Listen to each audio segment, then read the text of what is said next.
Honorable members, a nation's future is its children. As custodians of and trustees for future generations, it is our duty to protect, nurture, and mold our young children into responsible citizens. Our children embody the only true guarantee of continuity of this project that we call Kenya. To this end, my administration continues to institute far-reaching reforms within our education sector. And in January last year, we successfully completed the rollout of the competency-based curriculum, an exercise which, while notwithstanding its challenges, is one that has nevertheless been fully embraced by all stakeholders in the education sector. As at the end of 2019 calendar year, we had been able to achieve a textbook to pupil ratio of 1:1 for grades 1 to 3. I assure this distinguished sitting that the journey to replace the 844 system with a new fit-for-purpose curricula is well underway, and refinements are being undertaken in the course of implementation.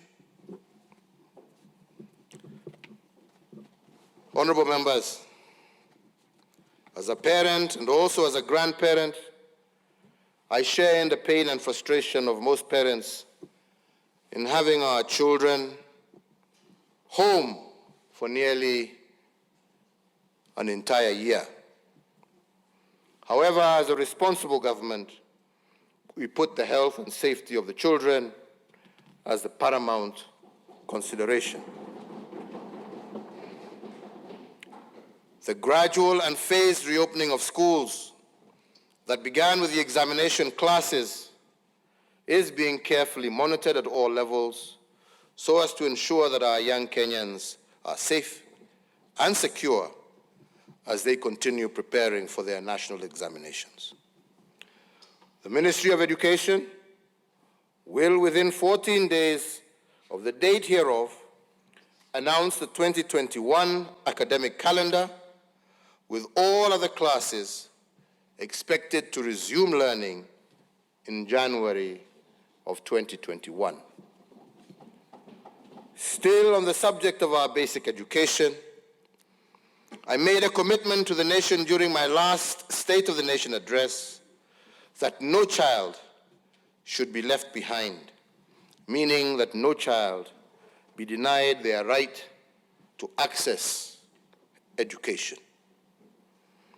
I am pleased to report to this House that for the second year we have been able to achieve a transition rate of 100% from primary to secondary schools. And even as we prepare to reopen schools, I once again reiterate that no child will be left behind, even those who unfortunately have transitioned into being young parents. Honorable Speaker, we must say that in the face of these undoubtedly impressive gains, we must guard against resting on our laurels.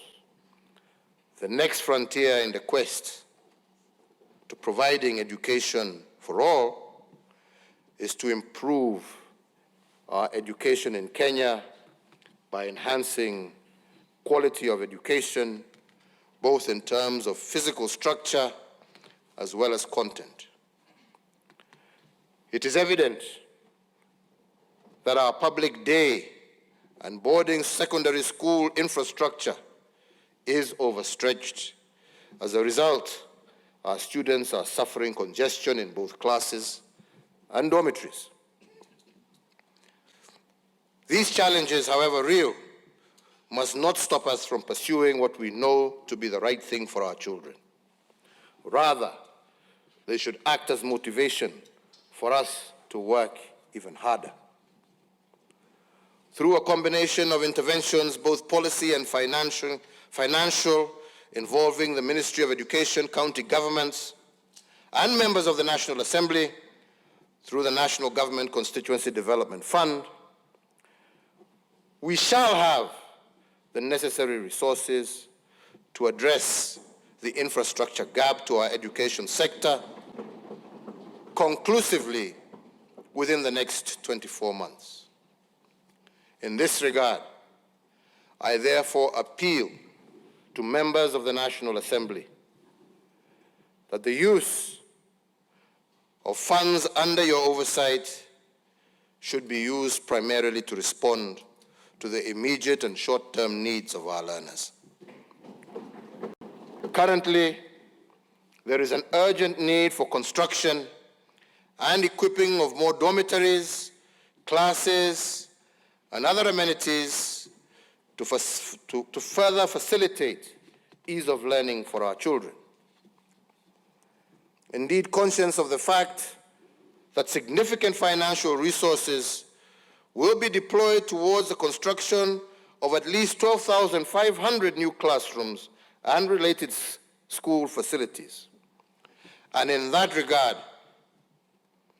the Ministry of Education and the Ministry of Transport, Infrastructure, Housing and Urban Development have been instructed that by the 1st of December 2020 to issue a new set of building guidelines for school infrastructure that allows the use of appropriate and cost-effective building technologies suited to the varied geographies of our nation. The intervention of these guidelines will achieve transparent and standardized bills of quantity that will guarantee value for taxpayer money. For every shilling that we put into school infrastructure, we must seek to obtain more classes built to acceptable standards.